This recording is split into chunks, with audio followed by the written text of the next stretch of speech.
Good morning, colleagues. We're back in session. Okay, now we're going to move to bill number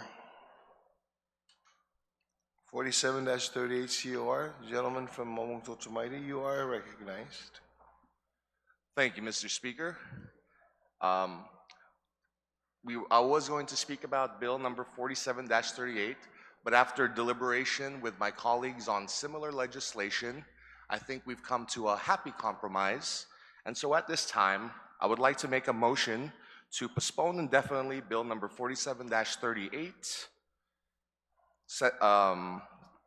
authored by myself, Senator Parkinson. And that's my motion, sir. Okay, on the motion to postpone indefinitely the deliberation and any action on bill 47-38 COR, it has been seconded by the gentlelady from Pago Bay. There's a second, Mr. Speaker. Thank you very much. Are there any objections to the motion? There are no objections. Motion carries. Thank you very much. Next online is bill number 57-38 COR. The gentleman from Tumuning, you are recognized. Situs Masi, Mr. Speaker, and good morning to our colleagues and to yourself.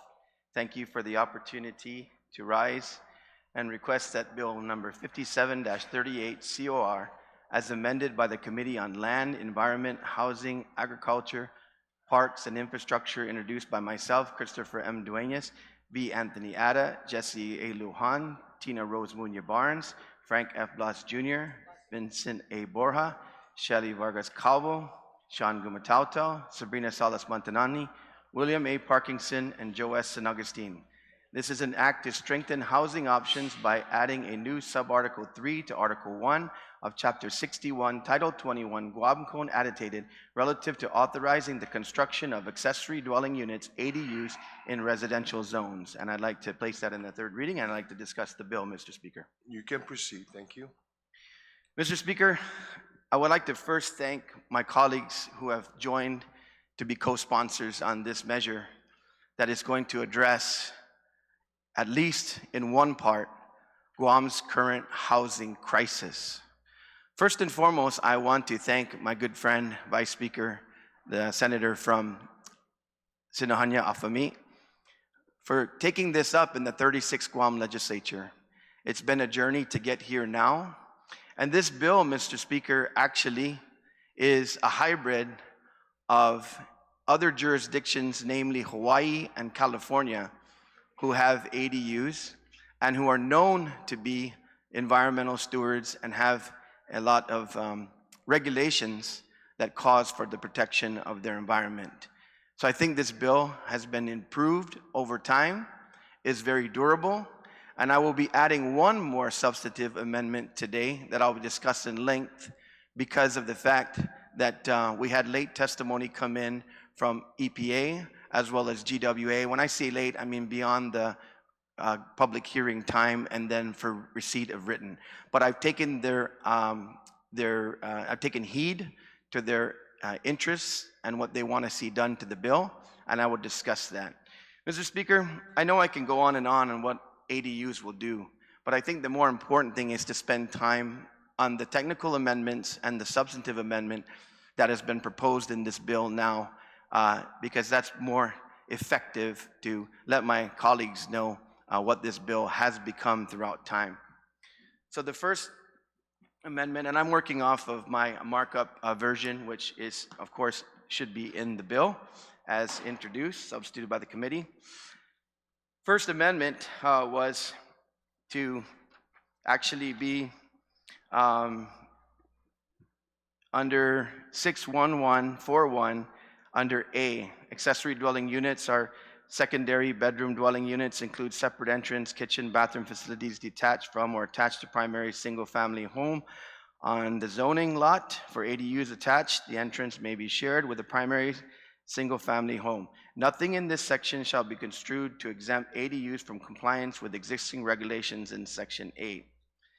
Now, when we go to Section 8 of the bill, Mr. Speaker, essentially what Section 8 does is Section 8 makes sure that all provisions in Guam law applicable to construction of occupancy of structures, A, R1, R2 zones shall apply, including but not limited to setback requirements, water, wastewater, and power requirements, except as otherwise explicitly provided in 61142.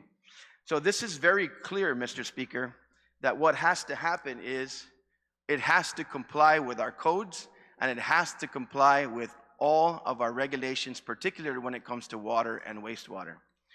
The next one will be found on page 3, and it starts on line 11. On lots where existing type 2 septic tank and leaching field sewage disposal systems are not adequate for additional occupancy or cannot be upgraded to adequately serve occupancy increase because of the ADU. That is what's prohibited. That's starting out on the top with 21 GCA.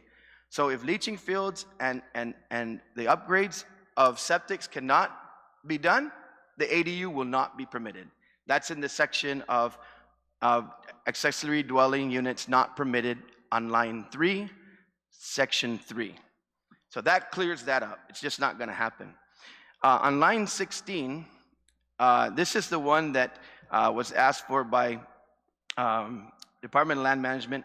They don't want to be the arbiter of having to deal with property and who's living in the property owner, owners, persons related by blood, marriage.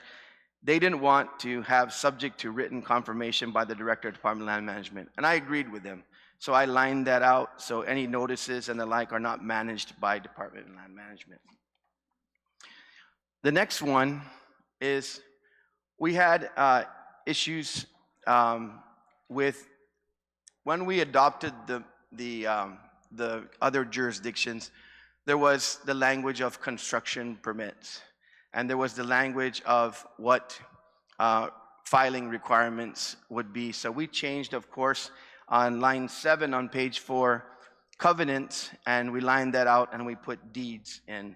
And then we did the same thing on line 21 to meet with what basically our land management recognizes as what's being filed with land management, not covenants, but deeds. And so this takes care of that consideration that they had. The next section, Mr. Speaker, is on page 5. And it is, we're dealing with section 9, and it's all rentals of accessory dwelling units, primary dwelling unit, and the owners. And what was added to this is all provisions in Guam law relative to business and license requirements for rental property shall apply. So essentially, whenever the rental is, when the accessory dwelling unit is going to be used for rental, all provisions of Guam law relative to business licensing requirements for rentals and properties will apply. On line 12, in section 10, there was also a difference between construction permits, which is in other jurisdictions discussed, but building permits for Guam is more accurate. Yes, Mr. Speaker. Can we take a 1-minute recess, please?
Back in session.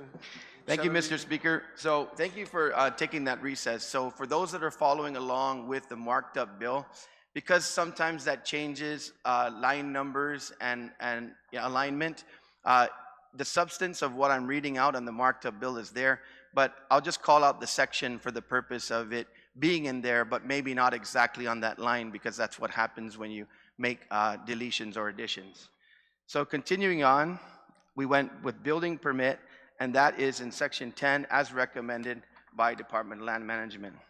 Now over to page 6, section 13, the Department of Land Management and Department of Public Works must be notified upon removal of accessory dwelling unit, and appropriate procedures for regulations of demolition shall apply. They just wanted to make sure that this was stronger and says that if you're going to demolish it, you have to go by the regulations in our government that call for demolition and follow those procedures. Going down to section 15, once again, that's a change to building permit instead of permit application, to ensure that it's a building permit, which means it has to follow all codes of Guam, and it has to go through the process of going through all the agencies at one stop to clear. Now we're going to page 7. I just wanted to reiterate once again on page 7. Under 16, the following public agencies are required to service lots with ADUs. This is exactly why everybody's involved here. Under A, adequacy of sewage disposal systems shall be secured in writing from the Guam Environmental Protection Agency and Guam Water Works. Adequacy of fire protection for all lots served shall be secured in writing from the Guam Fire Department. Lots must have direct access to street and fire code requirements for fire apparatus access roads. That's clear and it's in there. Mr. Speaker, I now come to the portion of probably the most substantive amendment that I will be moving at this time. Can we take a 1-minute recess to ensure that this has been passed out to all of our colleagues? Okay. 1-minute recess.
Suzumasi, Mr. Speaker.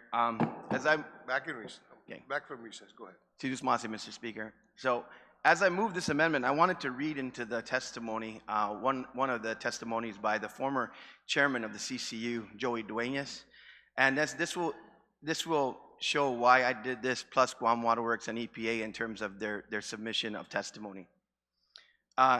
For this bill, former CCU Chair Joey Duenas wrote, Hafade Vice Speaker Ada, I appreciate this opportunity to provide testimony on Bill, it was 26, but it became 57. While I support the effort to strengthen affordable housing options for the people of Guam, I would like to point out the recent passage of Public Law 37-105 that required Type 4 advanced nitrogen reduction residential on-site disposal systems in place of Type 2 private sewage disposal systems, septic tank leaching fields. ADUs on non-sewered properties over the northern Guam aquifer, NGLA, within the groundwater protection zone as defined by Guam EPA should only be allowed if existing Type 4 systems is installed on such property, or if existing Type 2 systems is replaced with the Type 4 system permitted and approved by EPA in accordance with the regulations. Adding this requirement to Bill 5738 is critical to protecting Guam's sole source aquifer, ensuring protection of our drinking water for future generations to come. So, Mr. Speaker, we did one better than that. And originally, what I did in section 19 was, section 20, I put in the amendment where an ADU is to be created as an attached or detached unit on a lot located in an unsewered area over the Guam Water Protection Zone served by Type 2 sewage disposal facilities. The ADU may be permitted only if the sewage disposal system serving the primary dwelling unit and the ADU is upgraded or converted to a Type 4 system adequately sized to serve both primary and the ADU. Mr. Speaker, so what I did was, because I made it even stronger and better than that and took the recommendation from GWA and EPA, I lined out that original markup, and now we have a new 20 and 21 within the bill. And this is the amendment that I'm proffering now. It's not in the bill, I'm proffering this amendment. The amendment shall read, number 20, is going to be where an ADU is to be created as an attached or detached unit on a lot located within the groundwater protection zone within 200 feet of the sewer main. The ADU shall be permitted only if the primary residential unit and ADU are both connected to sewer. Where an ADU is to be created on any other properties island-wide within 50 feet of a sewer main, the ADU will be permitted only if the primary residential unit and the ADU are both connected to sewer. So we are now mandating that any area, and this was the fight also in the last session on the issue of parental subdivisions. The primary reason why EPA and GWA do not want density to increase with regard to parental subdivisions is because of the fact that the ADU will now be something, if it's added in that area, will double that size. We have found, Mr. Speaker, that in the north alone, Chigo, Dedido, Barragata, and Manilao, over 1,250 households are within 200 feet of a sewer main. Going up to 2,000, and this is from GWA's own report, going up to 2,000 homes island-wide that are within 50 feet of a sewer main. So we're going to follow their lead, and everyone who wants to build an ADU will know now that this is a mandate from EPA and GWA. If you want an ADU, you need to hook up to the sewer. We're following their lead. This is their recommendation. The second is, Mr. Speaker, is where an ADU on 21, where an ADU is to be created as an attached or detached unit on a lot located within the groundwater protection zone. The lot must be a minimum of 19,200 square feet in size. Both primary ADU and unit shall be served by Type 4 systems. Now, Mr. Speaker, let me give you a reason why this is logical and makes sense. Over the groundwater protection zone right now, if Mr. Speaker has a half-acre lot in Jigo and wants to go build a house right now, you could build up to whatever size you want, really 3,000, 4,000 square feet on that half acre, and you only need Type 2 system. You only need a septic system.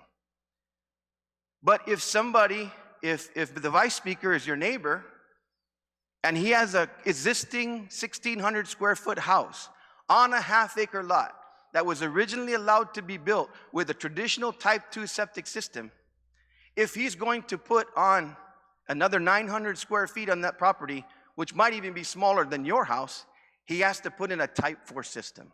He has to upgrade it. He has to make sure that he uses the most modern technology in order to protect our environment and protect our water. That seems to me fair to me, Mr. Speaker. It's on parity.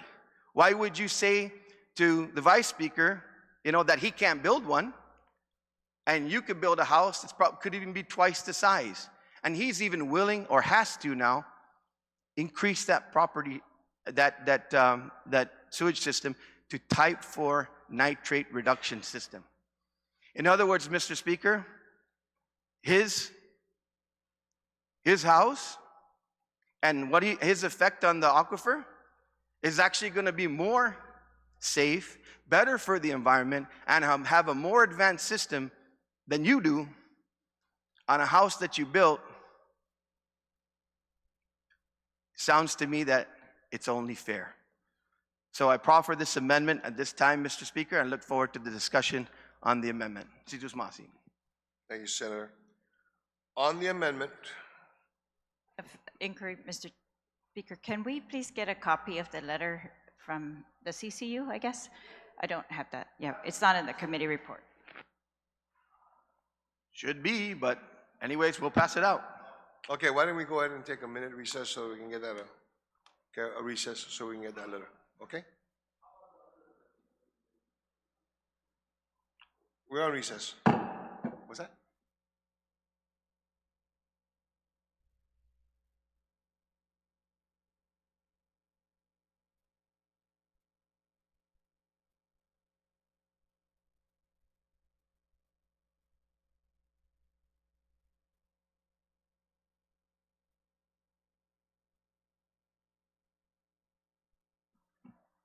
Okay, so we'll go ahead and get you the copies of the letters, okay, before we proceed on, okay? And keeping the cameras and the mics on. Okay? Colleagues, I'm keeping the cameras and the mics on. We're in recess.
Okay? So, yeah. I don't know.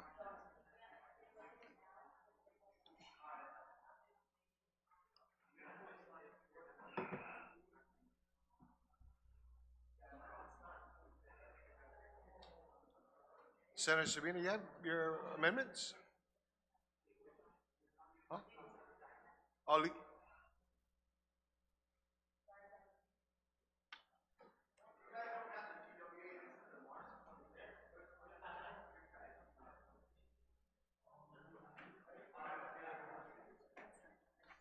Okay.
Do we have the amendments all passed now?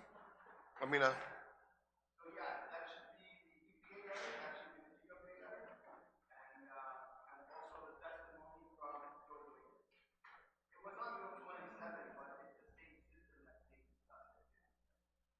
okay, the only letter I got is the GWA letter. Okay. Okay. Well, we'll just wait until everybody gets it. Thank you.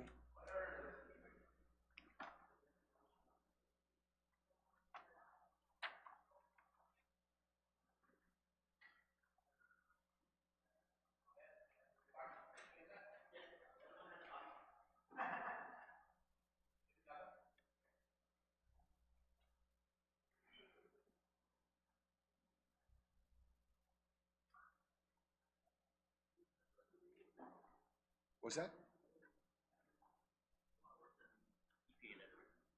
I don't have the EPA letter.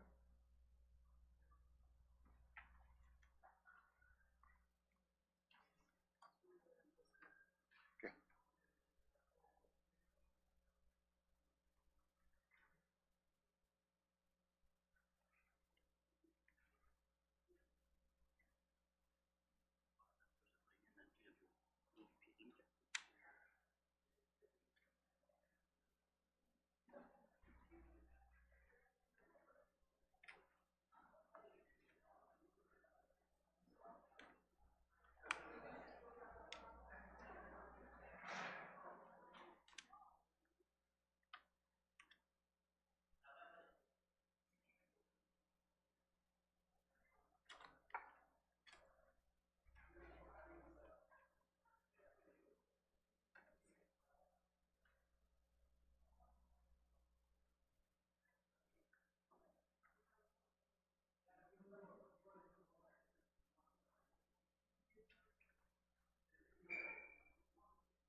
EPA,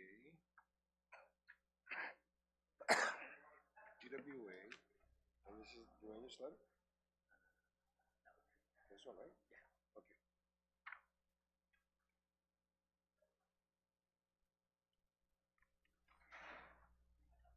Okay.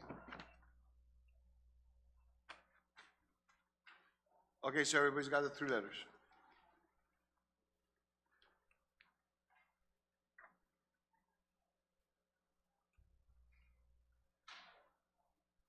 Senator Tlai, you have the letters already?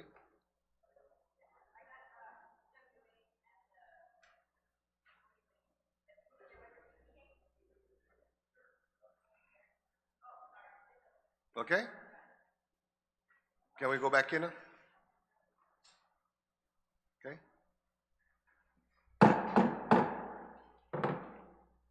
We're back in session. All the three letters that was referenced. Letter from EPA dated March 24, 2025. Letter from Guam Water Works Authority dated March 25th, 2025. And the letter from Joey Duenas dated February 10, 2025. So, let's go back to, on the amendment as proposed,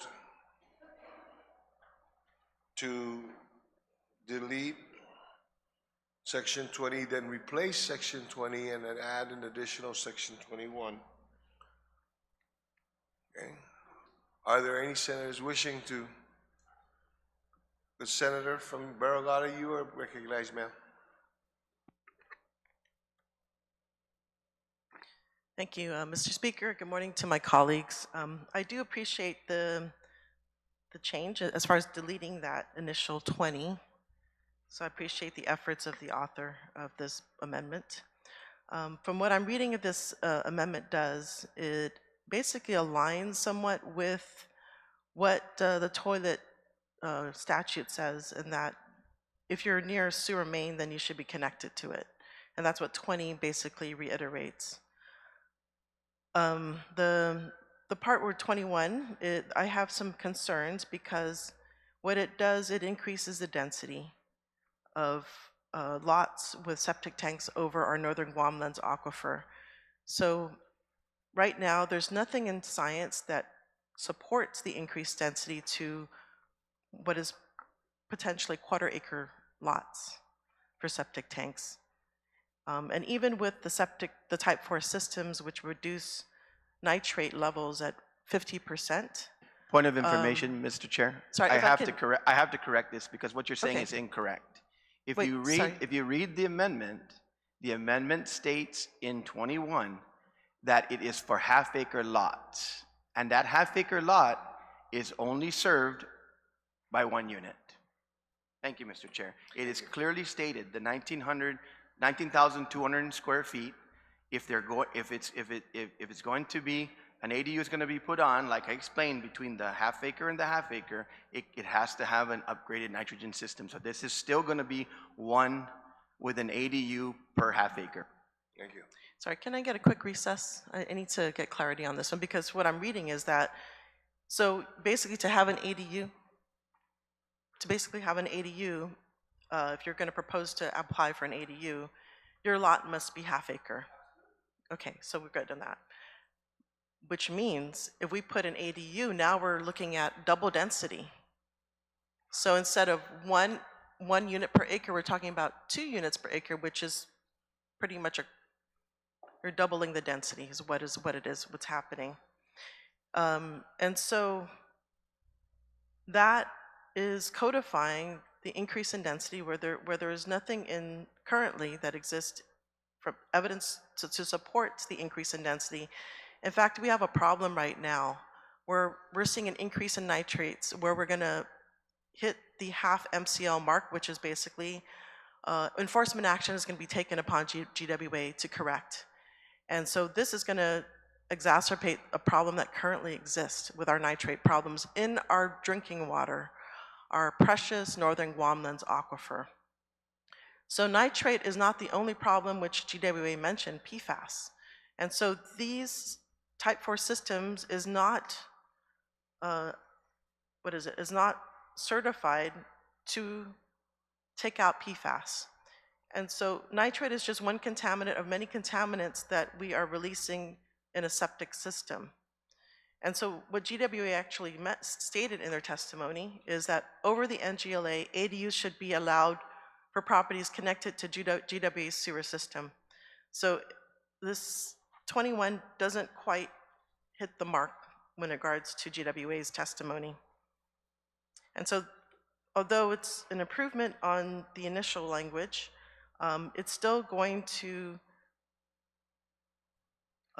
hamper, or it's going to affect our drinking water. And so, you know, when we talk about life here on Guam, I think it's really critical that we need to heed the advice of science. We need to heed the advice of these experts when we're making these policy decisions, especially when we're talking about, you know, our sole source aquifer that provides 80 to 90% of our island with drinking water, something that we should not negotiate.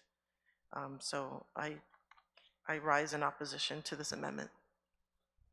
I'm sorry, if I can also add, in another part of the bill, it changes one ADU, so depending on what zone you're in, so this 21 could even, so right now, in another part of the bill, it states that if you're zoned in agriculture or if you're zoned in an R2 zone, then 2 ADUs can be allowed. So if we're going to compound this with number 21, which basically we're talking about now, so you have a minimum lot of 1,900 square feet, but if you're in an agricultural zone, now you have triple the impact, and not just double, but triple the impact. So 2029 is around the corner, right? 2025, it's going to happen very quickly. And so if we are going to increase density of septic systems over northern Guamland's aquifer, we're going to be not in non-compliance. We're already spending $60 million, roughly, to treat water that has PFAS contamination. And so nitrate is a different issue. It's not treated the same way as PFAS is. And just to let people know, the health effects of water with increased nitrates is you can't get enough oxygen to your system because it binds with your blood and prevents your body from obtaining the oxygen it needs. And so those, so for instance, babies are more susceptible to that. It's called blue baby syndrome, and which can, in the worst cases, cause death. And, you know, I think that I appreciate the efforts again of the sponsor, but I think this still is going to jeopardize our water, our drinking water.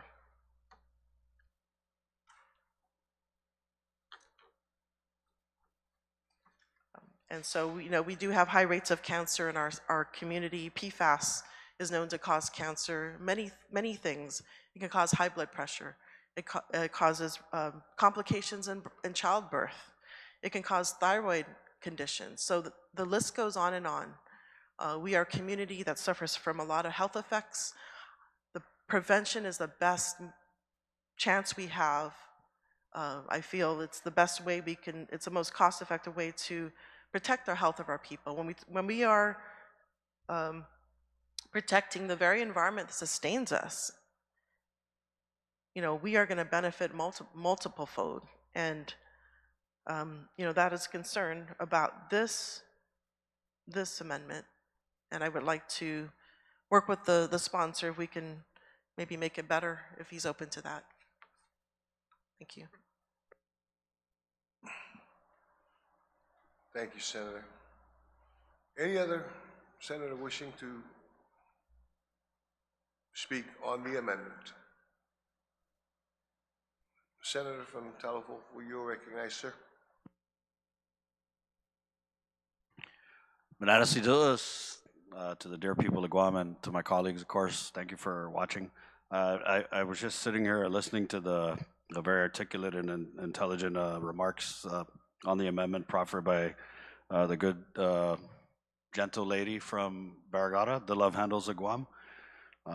And she was referencing Guam Waterworks Authority testimony, and since this testimony was in the words of the author submitted late, beyond the 10-day timeline, I believe, laid out in the public hearing process, I did wanted to read the testimony into the record. It comes from Guam Waterworks Authority, dated March 25th, 2025, addressed to the Honorable V. Anthony Ada, Vice Speaker, Ibina 38 Legislature and Guahan, the chairperson of the Committee on Rules and Land, Environment, Housing, Agriculture, Parks, and Infrastructure. Half a day, Honorable Vice Speaker Ada, the Guam Waterworks Authority has received the Bill 57-38 COR as amended. Guam Waterworks Authority does not support the bill as amended. The amendments do little to address GWA's previously stated concerns regarding the proposed modifications to construction and development requirements that could impact the northern Guam Lens aquifer, the island's primary source of drinking water. GWA believes that the potential increase in discharge of leachate from existing septic type 2 systems or even upgraded type 4 systems will increase contamination in our sole source aquifer because, and they actually bolded and underlined this segment of the testimony, because even adequately sized type 2 or type 4 systems will do nothing, again, will do nothing to protect the NGLA from PFAS and other emerging contaminants. The development allowed under the amended bill will effectively bypass existing safeguards for the NGLA. As stated previously in our testimony on the original bill, GWA does not support any action that could lead to significant degradation of the NGLA and neglects the potential for further contamination from emerging contaminants. At significant cost, GWA is currently addressing issues related to newly regulated contaminants such as PFAS and dildrin, as well as the rising nitrate levels in numerous drinking water wells. Providing additional treatment and monitoring for groundwater wells impacted by increased density in unsewered areas will result in higher water and sewer bills for all GWA customers. Again, providing additional treatment and monitoring for groundwater wells impacted by increased density in unsewered areas will result in higher water and sewer bills for all GWA customers. GWA continues to work with partners from UOG, WARI, GIPA to improve our understanding of activities and contaminants affecting our drinking water supply and the deep wells within the NGLA that serve GWA's northern and central public water systems. While the real estate lobby continues to press for elimination of safeguards,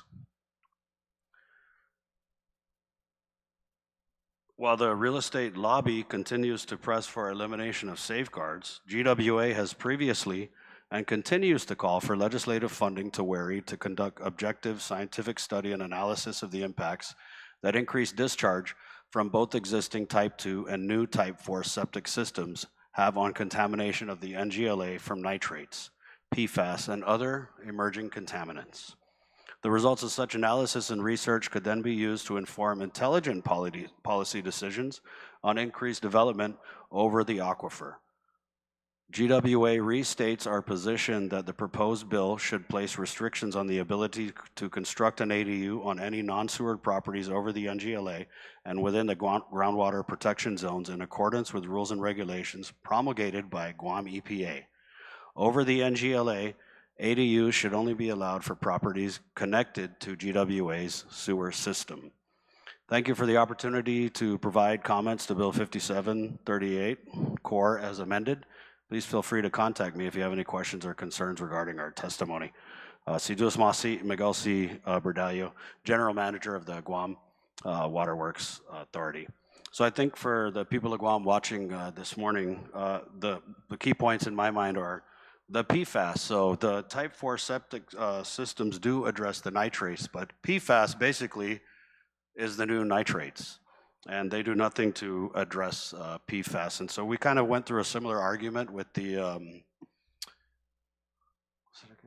decedent lots in the 37th, and it was the same kind of argument. It's that just because it's a Type 4 system doesn't mean you could put, 50 houses on an acre lot and say, oh, the Type 4 is going to take care of the contaminants, because it does not address the PFAS, and that is really the most widespread emergent contaminant that has the most negative health effects. So we have to be very careful about increasing the PFAS contamination, not just over the aquifer, but all over the island.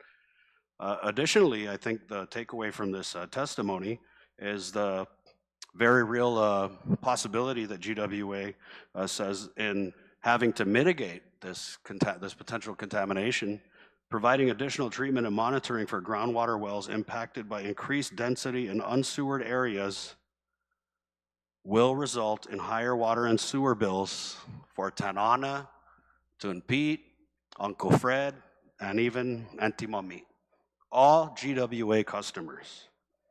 And so, Mr. Speaker, I just wanted to rise to read this testimony into the record, and I would like to motion to have it appended to the committee report, if that's okay.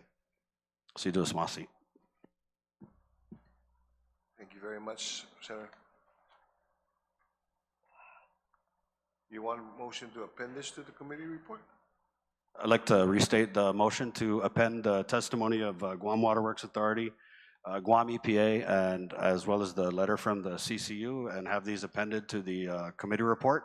I understand that they were submitted late according to the public hearing timeline, but these testimonies absolutely are relevant and provide great and valuable insight into this legislation, Mr. Speaker. So I ask the support of my colleagues for that motion. I think it's a very basic motion that provides transparency for people who want to go into this committee report and see what these regulatory agencies are warning us about with the impacts of this legislation. Thank you, Mr. Speaker. Okay.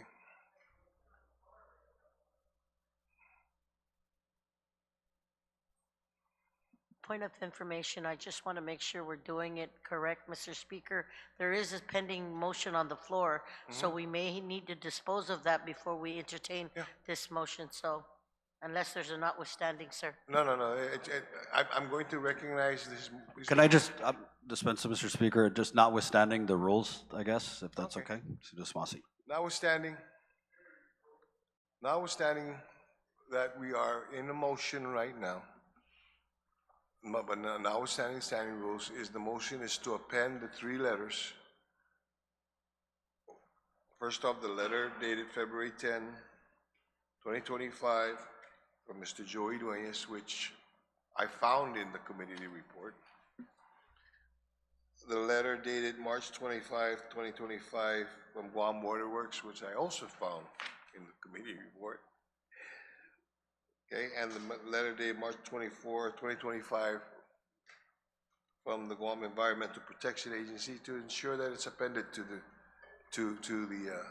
committee report. Okay. On the motion, are there any objections? No objections. It's okay.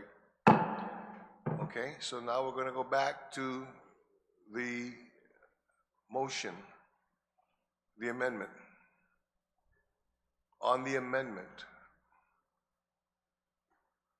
okay, is there any other senator who wishes to speak on the amendment?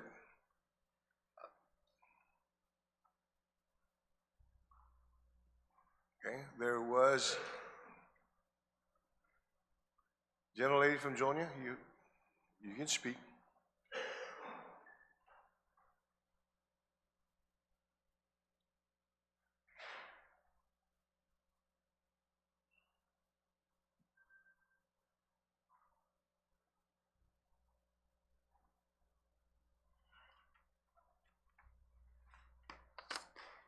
Ms. Masi, Mr. Speaker, and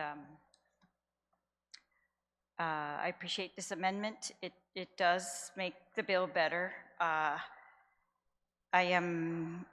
do have a couple questions though. For example, EPA in their March 24, 25 testimony, first of all, can I just confirm, is there any more recent testimony than this one? No, this is the most recent, right? March 24? It says they refer to raised in our earlier testimony. Anyways, EPA in their testimony on March 24, 2025 said that the bill as amended increases the allowable housing density from 4 to 8, potentially more, depending on the size of the ADUs. The bill also permits an ADU on every lot, including those already 1/4 acre in size, which could lead to a maximum of 8 dwelling units per acre, which exceeds the capacity of type 4 system to mitigate. Additionally, the bill would allow for 2 ADUs per lot, with the provision for 1 attached and 1 detached in certain zones, potentially resulting in 16 dwelling units per acre. But the amendment in subsection 21 says that where an ADU is to be created above the groundwater protection zone, the lot must be a minimum of half an acre.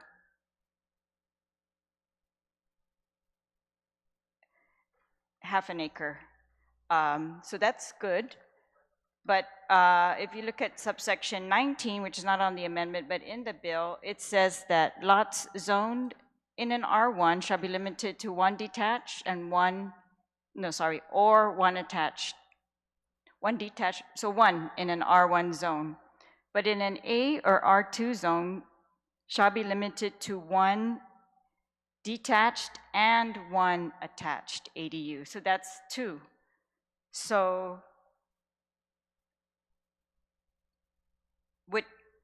but we want these 2 to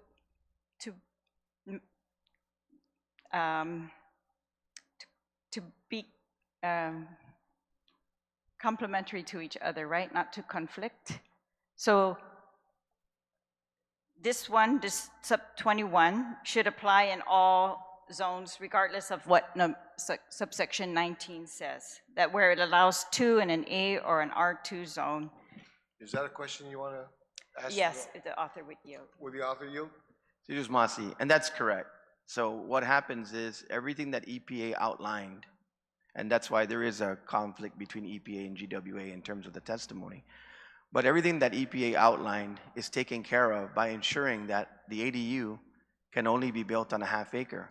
Now, the reason why I believe in the other section, and this has been noted before, even on the discussion on other bills, is that in agricultural or in R2 zones, multiple dwellings are already allowed.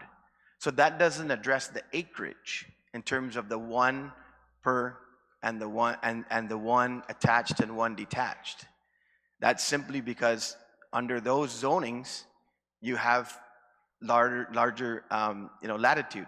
But because this will complement now that fact, is it will the new amendment will basically state that you better have more than a half acre in order to be able to move on and have your one attached and your one detached. Because you're only allowed one in a half acre lot.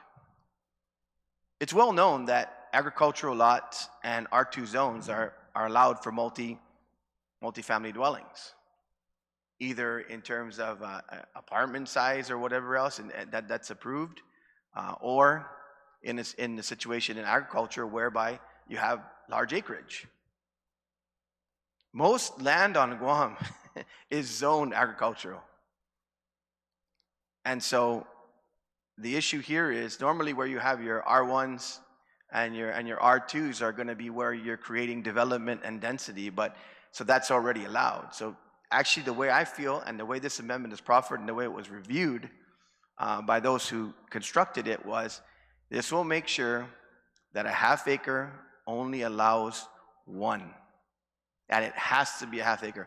So the issue of parentals are out of luck unless they hook up to a sewer.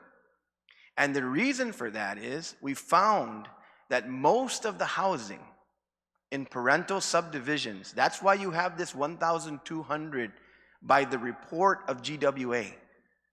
1,200 residences within 200 feet of a sewer. Most of these houses in parental, and I'll tell you, they're probably gonna wanna go ahead and do this because if they're gonna put a nitrate system in, even if they were allowed, it's gonna cost them $15,000, $20,000. You might as well just hook up to sewer and have it over with. But the bottom line is, right now, the strict four corners of this amendment says, if you're over the GPZ and you're gonna build an ADU, you have to have a half acre lot. That's it.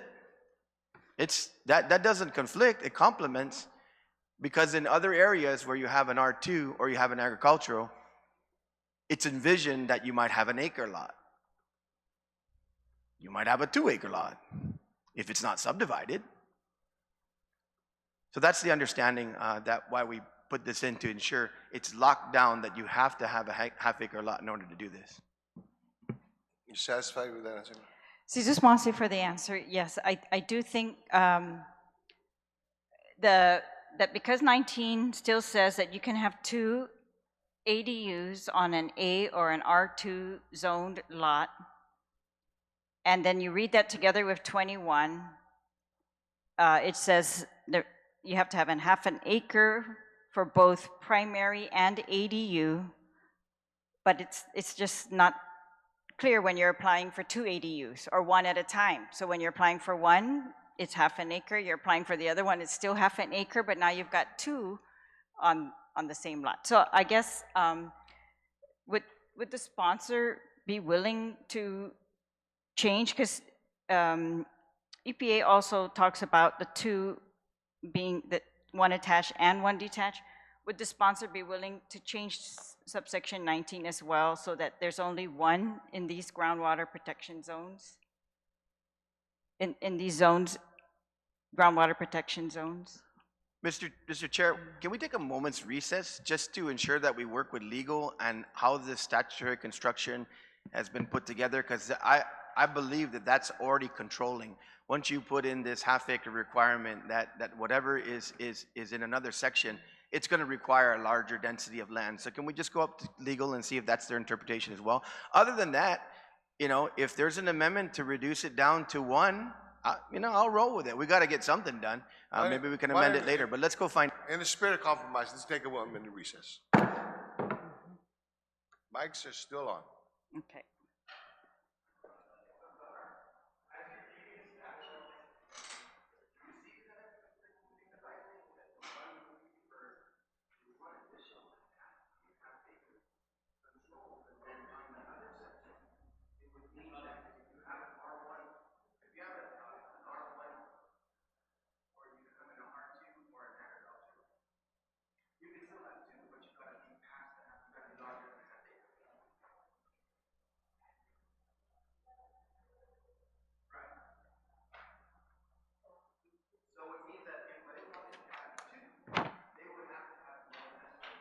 Yeah, I'm reading that same way.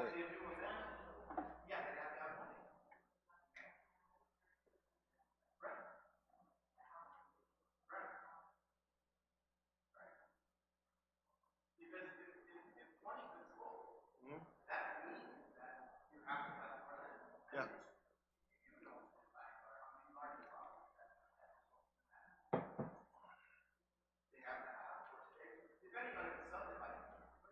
Well, if they subdivided, yeah.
Colleagues, the Mess Memorial celebration is gonna be at lunchtime, okay? It's gonna be, yeah, it's gonna be at lunch. It's not gonna be at, okay, so we're gonna use the afternoon to try to finish off everything that we got, okay?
Are we ready?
Yeah, if that be, if now we're looking, because I thought there was a compromise on this amendment.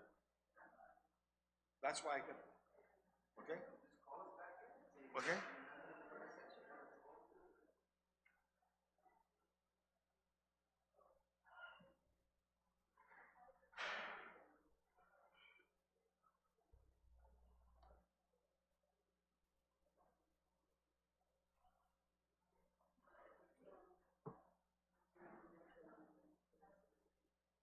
Is that?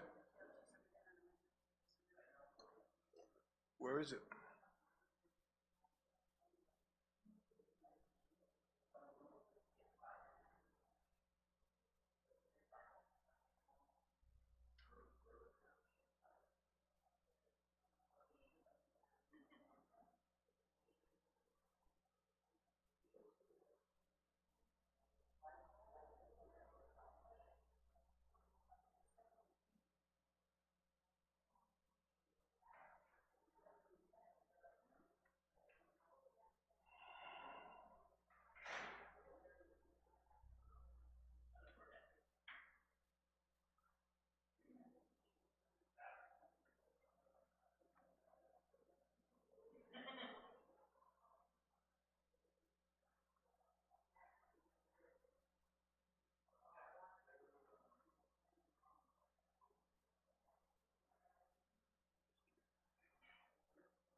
Session's back.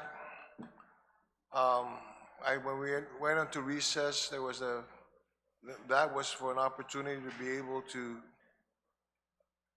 come to a compromise, with regard to the amendment before us. Can I ask the two parties on where we're at, so that we can, if last time I heard is there was a concern with regards to a previous section. I want to be able to move forward and see whether let's dispense of this amendment if we're going to look at it, because we can't look at another section of the bill until we dispense of this amendment. Okay, so Senator. I concur, Mr. Speaker. When I told the current speaker on the motion was, if she wishes to, amend the other section of the bill, we can talk about that when the time comes. But this, I still believe, Mr. Speaker, that at this point in time, this section 21 will control the size of property allowed for one ADU. And if we need to amend it in another section or put language that if that ADU is only 1/2 acre, it's one, whatever the mover would move, we'll deal with that then. But I think we need to continue to dispense of this amendment, Mr. Speaker. Thank you very much. Is that a lady from Zonia?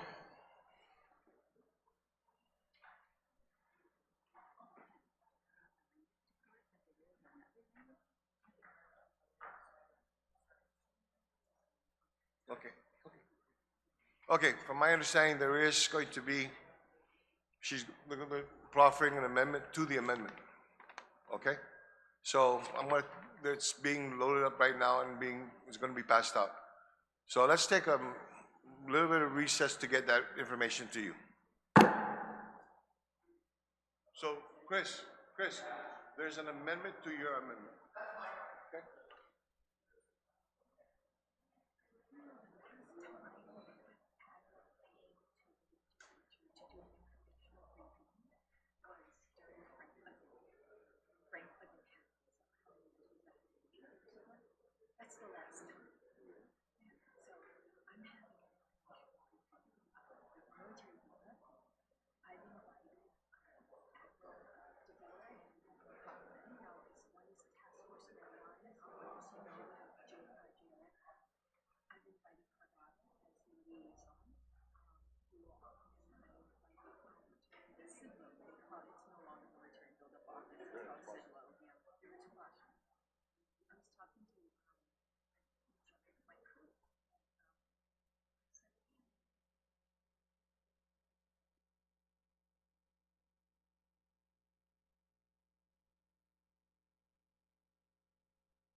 back from recess. Enough time to be able to, there is a proffer of an amendment to this amendment. Gentlelady from Georgia, you want to go ahead and proffer your amendment to the amendment? Again, colleagues, we are on the amendment proffered by the good gentleman from, and author, the gentleman from Tamuni.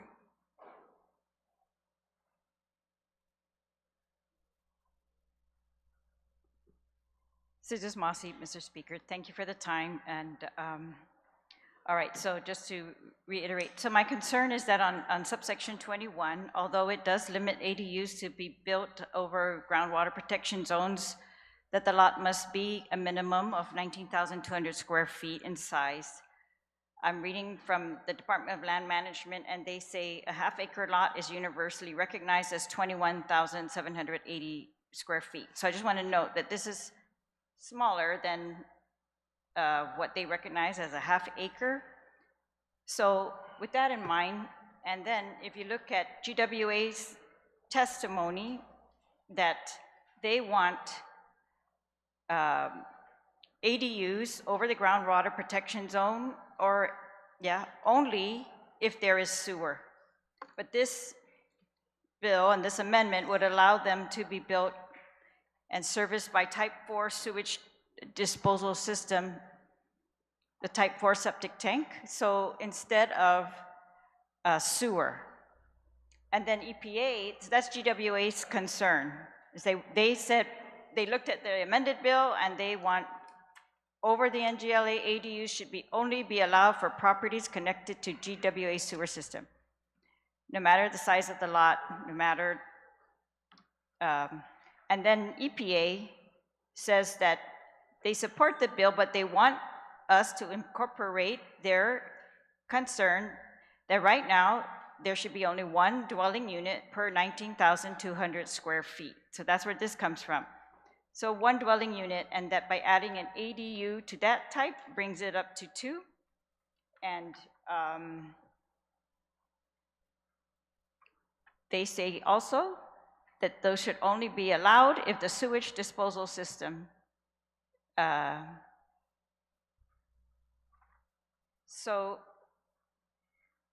amendment is to, because we have another provision in the bill that allows up to 2 ADUs, not just one, on even a lot that is this size, half an acre. And because it allows for 2, I think we should heed the advice of GWA. And so my amendment, I think, has been passed out. There is. Yeah, it's passed out. It would be to, on the last line of subsection 21, its amendment to the amendment, is to strike through the words a type 4 sewage treatment disposal system and to put in the word sewer. So for half-acre lots, both the primary and ADU unit shall be served by a sewer. Then I believe that this bill will be adhering to GWA and EPA's adamant requests. Mr. Speaker. Thank you very much. On the amendment to the amendment, Senator from Tamuning, you're recognized. Mr. Speaker, thank you for the opportunity to discuss this amendment to the amendment. Going back to the representations by the mover, once again, I'll direct our body to the EPA testimony. And it's clear that they say Guam Zoning Law, Chapter 61, and Toilet Facilities Act, Chapter 48, establish a baseline standard for residential density, allowing one dwelling for 19,200 square feet of property, roughly equivalent to 2 dwelling units per acre. Okay? So they adopt the 19,200. This is known as the Guam half acre. And it's widely known in real estate. Anybody who does real estate and the like, this is considered at 19,200 as the Guam half acre. That's why they put it into what toilet facilities are deemed in terms of Guam law, and I just cited the chapter. Mr. Chair, respectfully, this amendment essentially kills the bill. It kills the bill for those who are miles and miles away from sewer. Going back to what I originally said when I was speaking on this issue is, the density issue right now is the parental subdivision. So even in the EPA testimony under 3, they say higher density for parental subdivision properties, exceptions under chapter 48 allow for up to 4 dwelling units per acre of parental subdivision property, provided that an advanced nitrogen reduction on-site wastewater system type 4 is implemented. We've already got it where parentals are allowed on a 1/4 acre with a type 4 system. That's why they wrote in their testimony, or I decided to make it even larger than that, and say if you are now, you will only be allowed 1 in your 1/2 acre. And it has to have an advanced nitrogen system. So we are being ultra conservative in this. And I'm going back to the example, Mr. Speaker, when I opened. If we do this, this is a discriminatory practice. You are treating someone who currently has a 1/2 acre property with a traditional septic system differently than you would treat someone who is building a new home on the exact same size lot. In fact, if this bill passes into law, the person with the 1/2 acre lot wanting to build an ADU is going to have higher and stringent regulations because they need a type 4. Most houses, that are built in parental subdivisions and even on 1/2 acre lots are average between 1,600 to maybe 2,400 square feet. Going back to my discussion again, you, Speaker, if you had your 1/2 acre in Gigo, could build a 5,000 square foot home on a 1/2 acre, serviced only by a septic system. But if the Vice Speaker has a house right next to you on a 1/2 acre lot, and he has a 1,600 square foot home, and he's only going to be able to build up to 900, another structure of 900 square feet, if you add that together, my Speaker will only have 2,500 square feet, probably half of what you have on your property, and he will have a type 4 nitrogen reduction system by law. Mr. Speaker, if this amendment passes, what I hope the mover and other senators in here that want to do this is to be honest about what you're saying. You say you want to stop all development of 1/2 acre lots with a septic system, because that's essentially what you're saying. You're treating 2 individuals with the same size property differently. If EPA and GWA are going to this extreme to say you can't add some square footage even with the advanced type 4 nitrogen system, what they're essentially saying is shut down all development over the GPZ without sewer. But they're not saying it for current individuals who could build a home. We're going after people who have a 1/2 acre lot with a traditional septic system and saying you have to hook up to sewer or you can't put an ADU. We've already now in this bill with the previous amendment to this amendment, Mr. Speaker, have basically forced 2,000 homes on Guam that aren't currently hooked up to the sewer system, that if you want an ADU, you have to hook up to the sewer system. Dispensa, Bottom line. Mr. Speaker, this rise to a point of information/inquiry. I'm receiving reports from people that the YouTube stream is down, so I just wanted to advise you that if you wanted to recess until it's back up, or just so you note it. Sidos Masi Dispensa. Yeah, why don't we take a recess until that's fixed? We're back up? Okay. We're back up, so go ahead. Go ahead and proceed.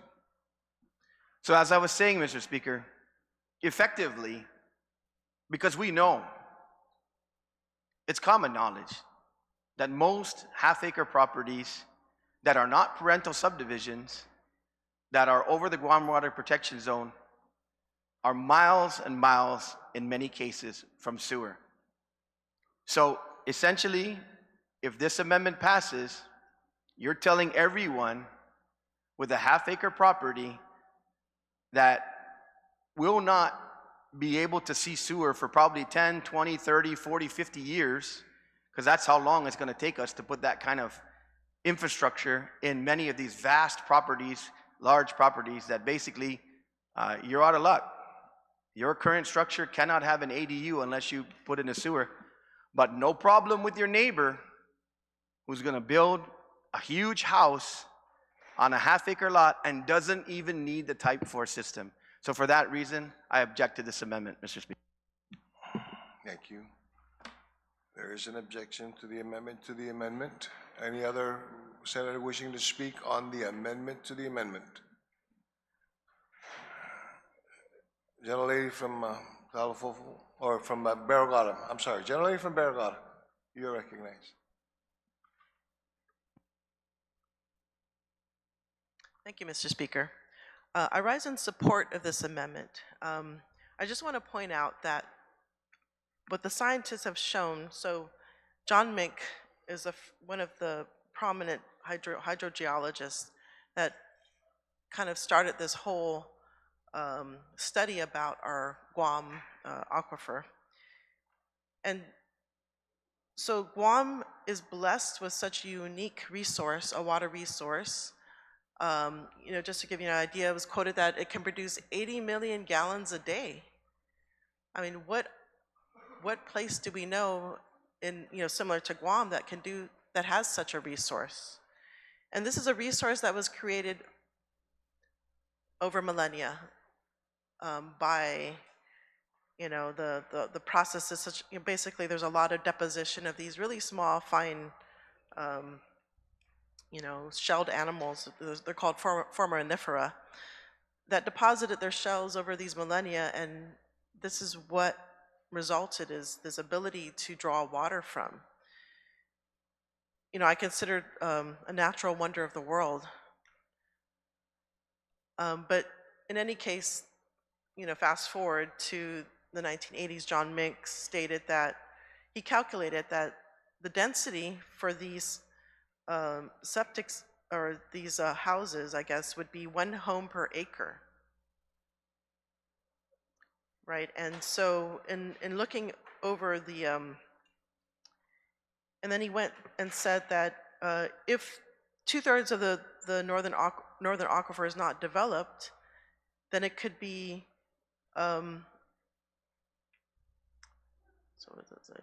it could be that we could reduce the amount of homes in an acre, or increase the amount of homes in an acre. But there was nothing so far to show that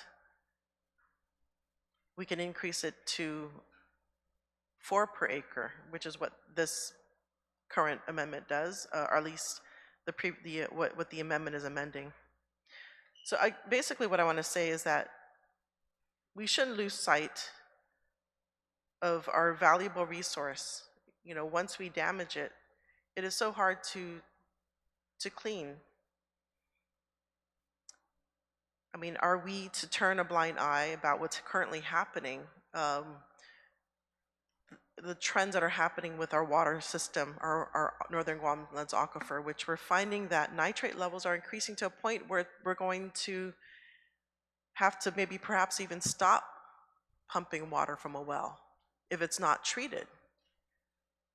Otherwise, GWA could be held accountable at the cost of millions of dollars, and that would mean increase in our rates. So there's cascading effects to increasing density. And so what this amendment to the amendment does, it protects, it's a safeguard to ensure that what we're doing is not going to hamper or create more impacts to our aquifer and to the health of our people. So it doesn't lose sight of that. And I think, you know, if we are to continue to live on this island, I think it's important that we also ensure that we're taking care of what takes care of us. You know, this is reciprocity. This is part of our culture. This is what sustains us. And I think that what this amendment does to the amendment, you know, we're in the middle of Mes Chamorro, right? And it's important to not only recognize the beautiful culture we have, but it's also to recognize the principles that made us survive on this island for over 3,000 years. And that's really because we were connected to the land, we were connected to our environment. We knew that the seasons and when to fish, when to harvest. And we know that we can't over-harvest, we can't over-extract, we cannot pollute the very thing that gives us life. And so what this amendment does, it hearkens the need to reinvigorate our cultural values of protecting what gives us life, what gives us the beauty of our unique culture. We come from Oceania, an island that has been created through many different unique experiences, something that we should really take to heart. And I think this is really a good amendment to the amendment. And I know that this has been one of the things regarding how do we you know, provide housing, but you know, really we need to do it in a way that doesn't harm the environment. You know, it is my belief that those two, economics and environmental protection, should not be divorced of each other. You know, we need to find a way to make both happen together.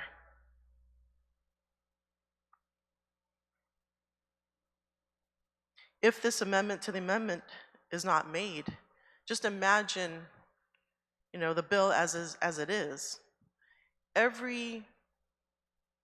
Up to every, let's say, 1/6 of an acre is going to have a septic tank over our northern Guam Lands aquifer. That's what this amendment would prevent. It prevents that potential. If you imagine dividing up the northern Guam Lands aquifer into 6-acre lots, each with a septic tank, each putting out nitrate, PFAS, whatever it comes out of our sewage. Just imagine that, you know, all this refuse, sewage going down eventually into our drinking water. 1/6 of an acre having a septic tank. And even if it's a type 4, it's still compounding the problem.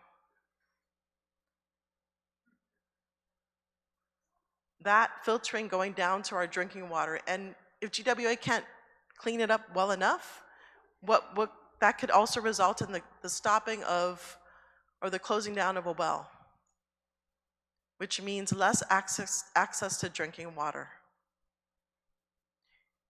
And many communities across the world suffer from that when they don't have access to water. You know, obviously when there's a huge problem, it's too late because the water has stopped flowing. And that's what this amendment is preventing, the harm that can come from increased density of septic systems over our aquifer. And you know, I really want to emphasize this issue because I hope my colleagues are listening, and I hope our people are listening as well. That we should work together, you know, we need to work together to protect this valuable resource for ours and future generations. Sitzus Masi. Thank you. From the gentlelady from Barragata. Gentlelady from Tumuning, you're recognized. Sitzus Masi, Mr. Speaker. Good morning, Mr. Speaker, and good morning to my colleagues. I just have a question with regards to this amendment. And then regard to the EPA Protection Agency dated their testimony on March 24, 2025.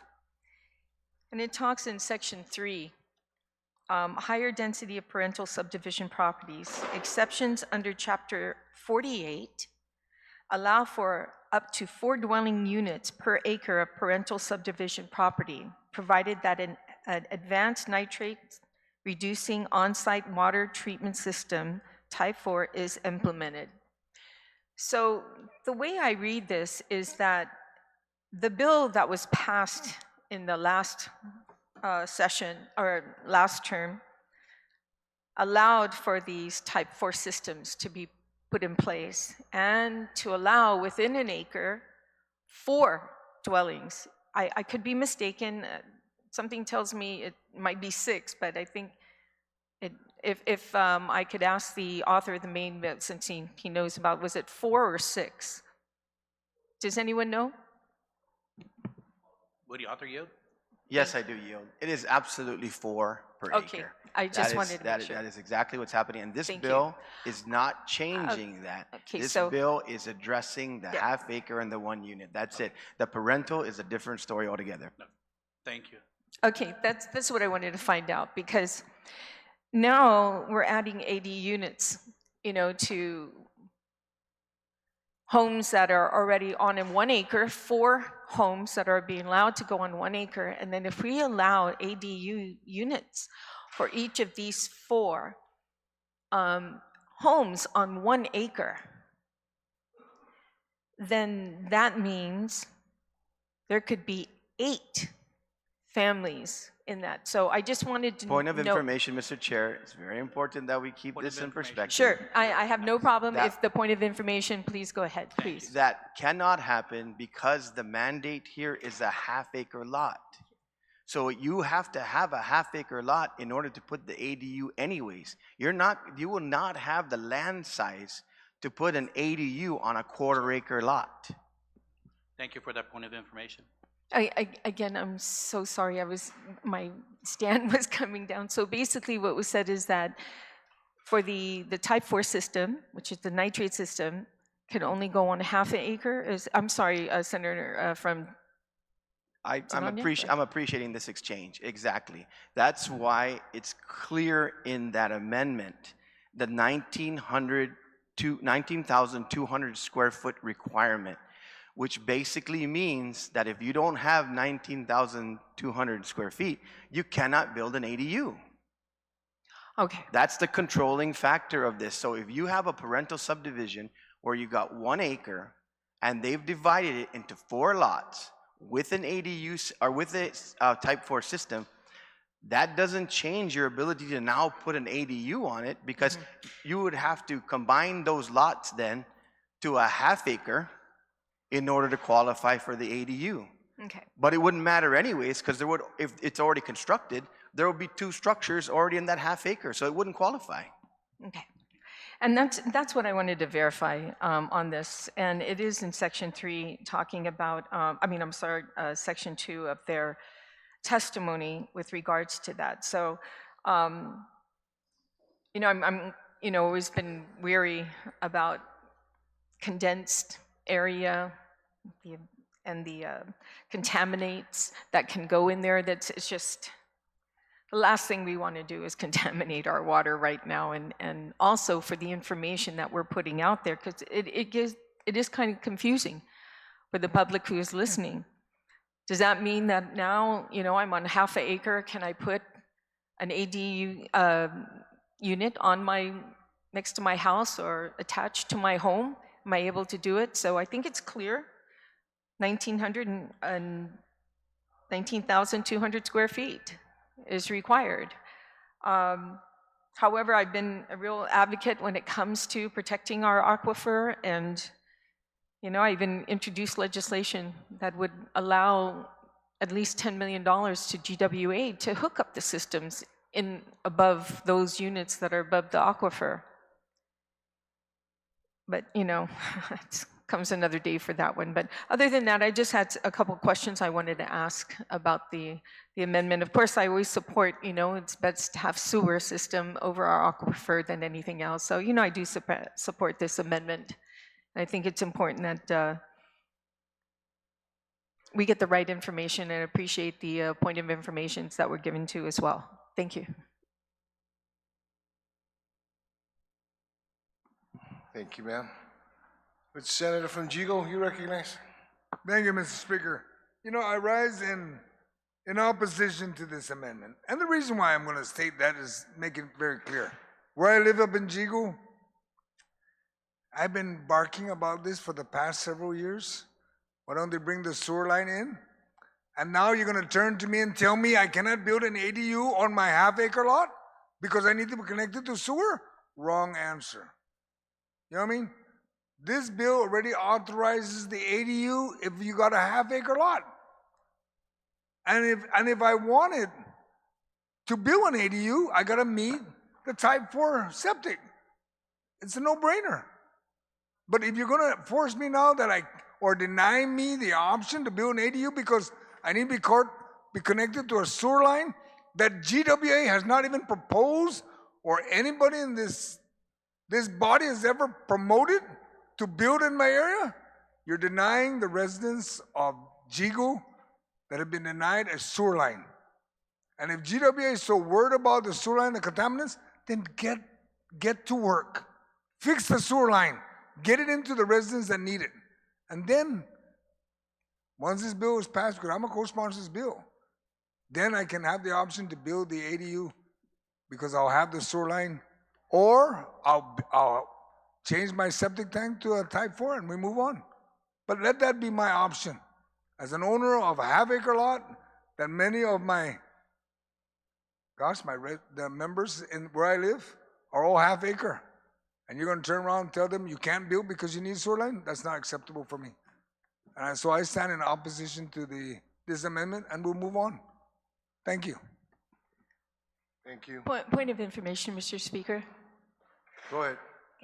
Mr. Speaker, I did introduce the bill. He's saying that nobody has brought it to the attention, but I did introduce a bill to provide money for GWA to build those sewer lines to those homes that are above the aquifer last term, but unfortunately, he was the oversight chair and never heard the bill.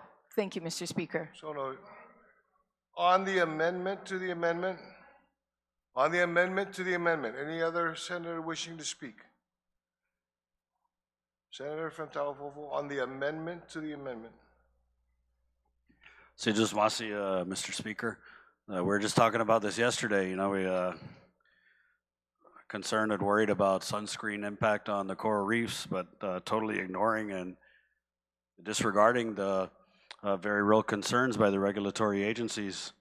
I support the amendment, and I want to reiterate and reread GWA's testimony in which they say, because even adequately sized type 2 or type 4 systems will do nothing to protect the NGLA from PFAS and other emerging contaminants, the development allowed under the amended bill will effectively bypass existing safeguards for the NGLA. And so I would just ask my colleagues to consider these words from these regulatory agencies. I don't think anybody in this body or even within these agencies is saying that we want to completely stop all development. Nobody's saying that. What we are saying is, be cautious and be mindful of these emerging contaminants. I mean, PFAS is absolutely everywhere. It's in the sewage, it's in the rain, it's in the groundwater, it is all over the place. It's such a serious threat that GWA is very concerned with how we move over the aquifer. And so I would just again, we added it to the committee report. Maybe colleagues, if you want to just kind of read the testimony for yourself and see for yourself that no one is saying we want to stop all development. We're just saying let's be cautious and mindful of our environment and our resources and our drinking water. Por favor, Sidos Masi, Mr. Speaker. Thank you very much, Senator. Any other senator wishing to speak on the amendment to the amendment? On the amendment to the amendment?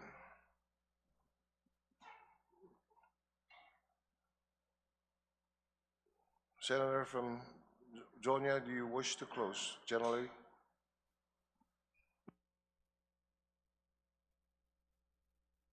Yes, Jesus Masi, and thank you to my colleagues for the debate on this amendment. Again, you know, we have a chance to put ADUs into place. Everybody agrees with ADUs. We only have disagreement as to what amount to allow over the aquifer, what other protections can we put in place for neighbors when we are going to allow residences to be rented out and multiple family dwellings to be established, particularly in R1 zones. We have amended this bill in previous term, and it's incorporated here to include the protections from Hawaii, which only allow 1 ADU per dwelling.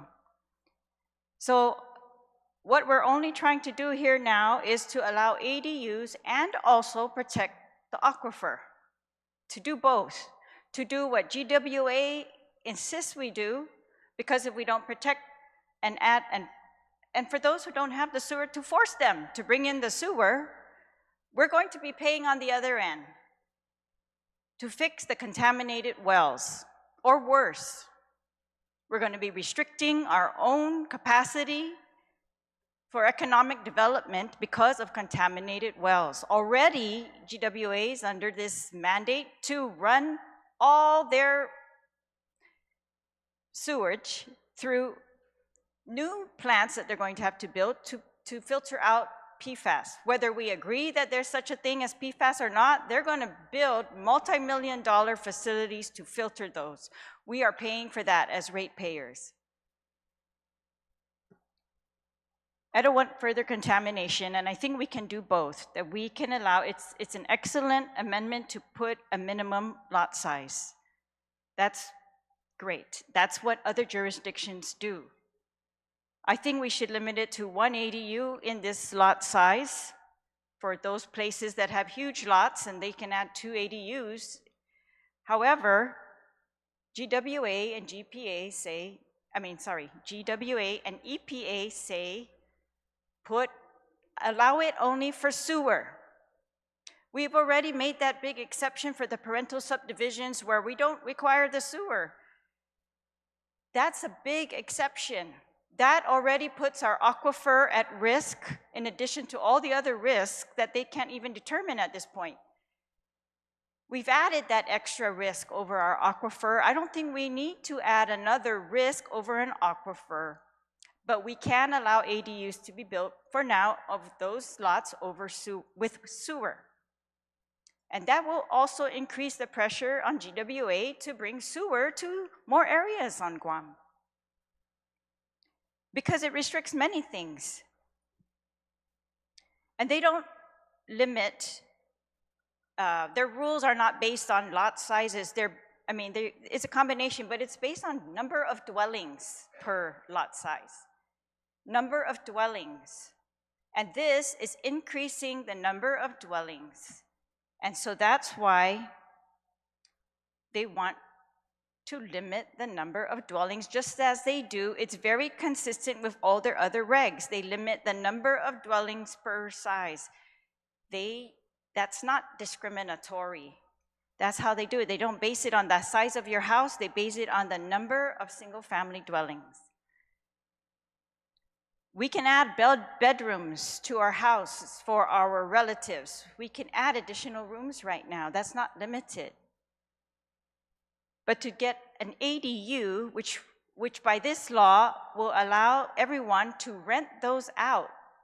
Rent them out, not necessarily to relatives, so it's going to allow it to be rented out and pretty much turn into an R2 zone, an R1 zone. So we're going to be increasing the capacity for the aquifer. We're going to be increasing the capacity within that lot, contrary to current restrictions.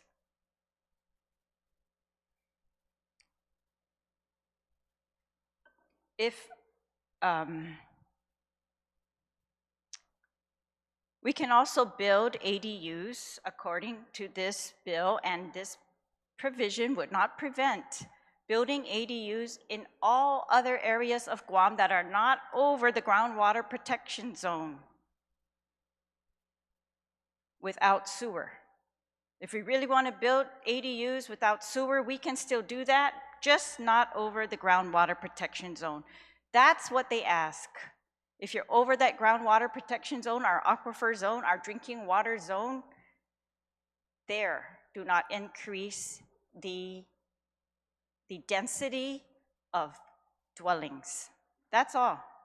So I really believe that if we can get consensus on this, we have got a solid bill that will not be in direct contravention of GWA's efforts or EPA's efforts or our own safety, and we will still be allowing ADUs with septic tanks if you're not over the groundwater protection zone, so in all other areas, and we will be allowing them if you're over the groundwater protection zone, if you have sewer, which is pretty much the current requirements, and they want to be consistent in that way.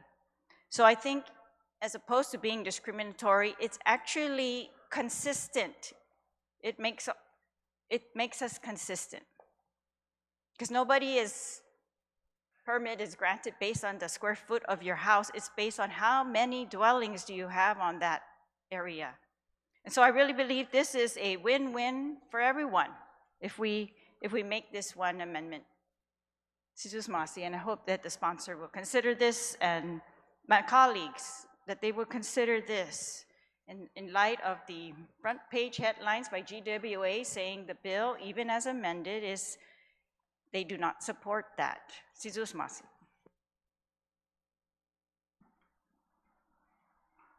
Okay. There hasn't been an objection to this amendment to the amendment. There has been an objection. So therefore, all those in favor of the amendment to the amendment, please indicate by raising your hand. Motion fails. On the amendment,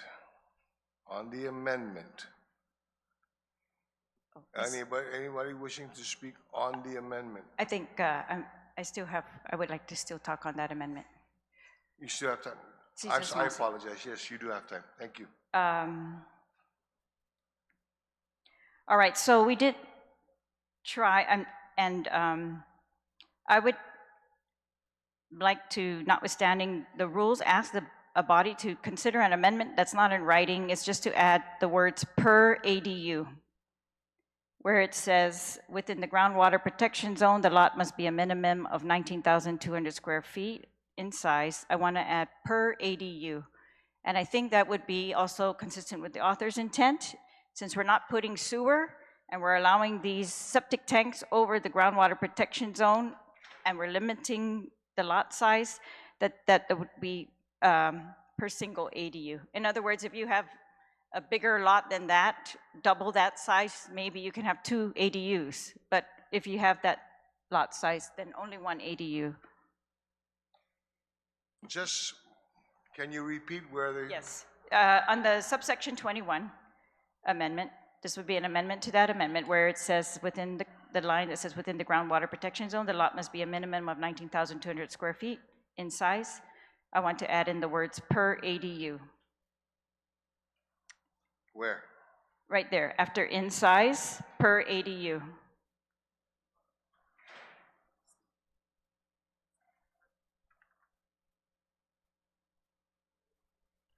So the amendment is going to be Per? It's going to read After that the word size, to add in the words per ADU, meaning per each ADU, there must be a minimum of 19,200 square feet.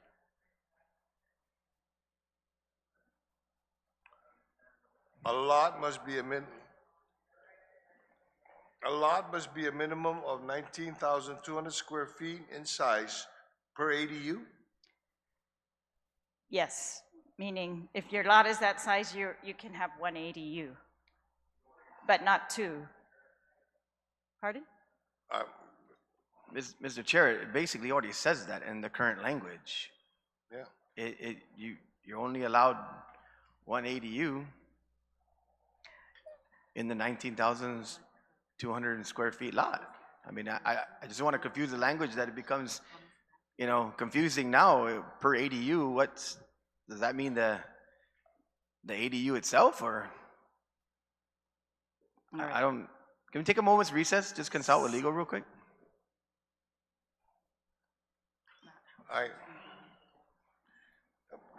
I'm gonna take a 1-minute recess, please.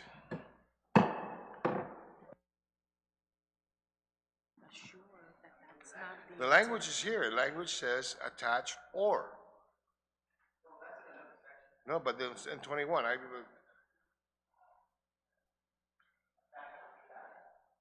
mean, I'm not saying either one is correct, right? All I'm saying is that we should be coming back to this one is because in this language, when you're going to create an attached or detached, so let's say you come in 2025 and you're going to build an attached, you meet this. Then in 2026, you come back because you want to do the detached. You're still going to meet this because you are going to create a detached unit on, and your minimum lot is this, so you get to build it. yeah, but I still, I mean, that's.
He's at home bitching right now.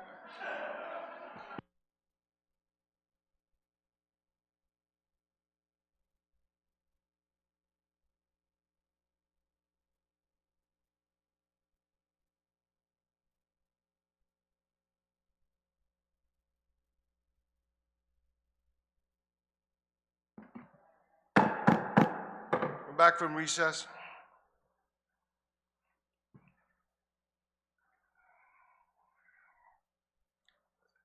The amendment is proposed is to insert after the words, the lot must be a minimum of 19,200 square feet in size per ADU. Okay? After the word size, per ADU. And both primary and ADU units shall be served by a type 4 sewage treatment disposal system.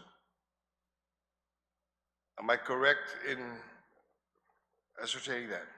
Yes? Okay. Good Senator from Tumuning, you're recognized. Mr. Speaker, I appreciate the effort. My concern with this is it's going to cause ambiguity and it won't be clear. Right now, what we have before us is only one ADU that's being allowed per half acre, the 19,200 square feet. And it's very clear in the language that both shall be served. Now, because I was the one who introduced the bill for the technology, I understand how the technology works. The technology is basically sized for the lot. It's sized to be on that lot to service that lot.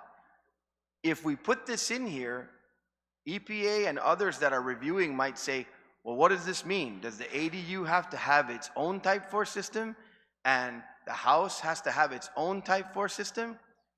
That will create ambiguity, and I'm sure they'll just be rejecting proposals because they won't know, and we'll have to come back for clarification on what the law is going to read. It's not going to read plainly anymore.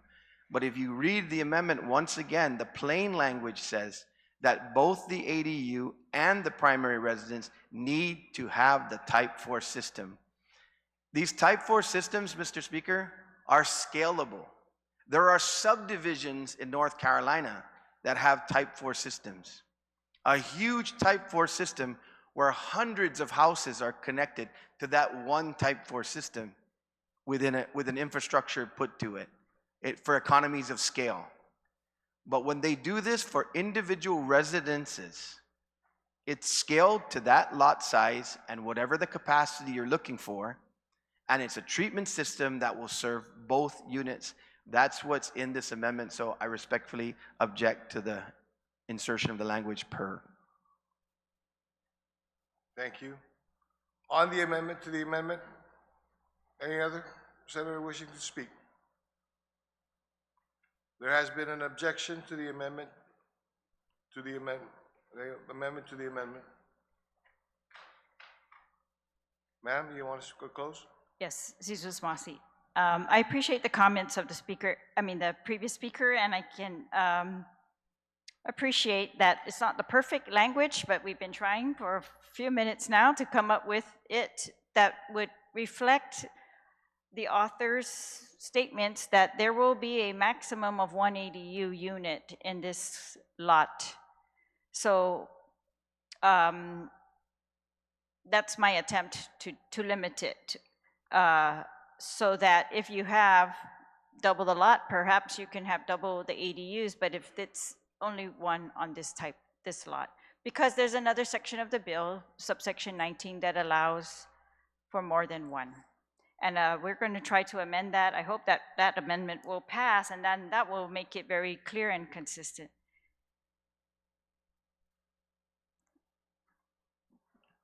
Can we take a recess? Hey guys, I think we're being caught up on this. What if you remove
Right.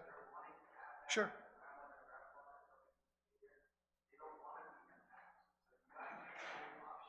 Sure.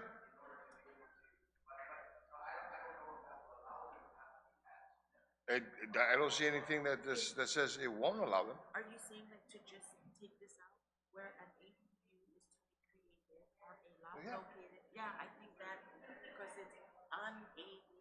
Right, one. Yes, And whether the ADU is attached or detached, doesn't matter. doesn't matter because ADU is defined as attached or detached. Detached.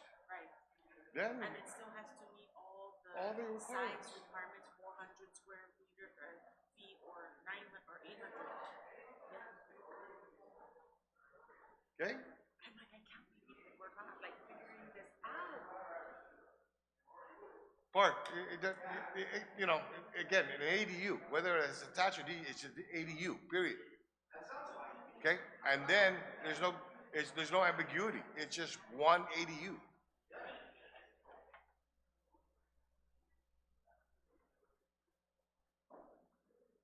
It'll serve your purpose, man. It'll serve your purpose. Okay? Good? Are we good? Si just Okay. Masi, Mr. Speaker. Hang on. Oh, sorry.